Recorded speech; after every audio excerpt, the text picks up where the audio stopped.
So here's our basal ganglia here in black. We have significant area input from most areas of the cerebral cortex. We talked about the thalamus inputting into the basal ganglia. Limbic projection, so that means mood and motivation is also going to affect the functioning of the basal ganglia. The basal ganglia parts are talking to one another, so if you include the substantia nigra as part of the basal ganglia or not, there are connections there. And there's significant input from the vestibular nuclei and the superior colliculus, which is bringing your vision into the basal ganglia.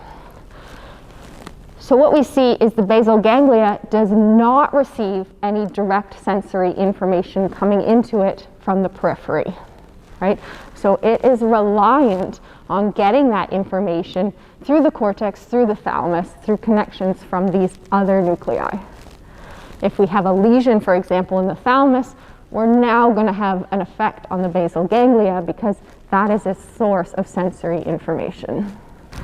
And so the basal ganglia is really well known for the regulation and the planning of movement, right? So we get all this information coming into the basal ganglia. It's going to process that, and there's connections back through the thalamus to the cortex to help the motor planning, for then the cortex to send the motor signal down. So it's involved in the planning of this motor output.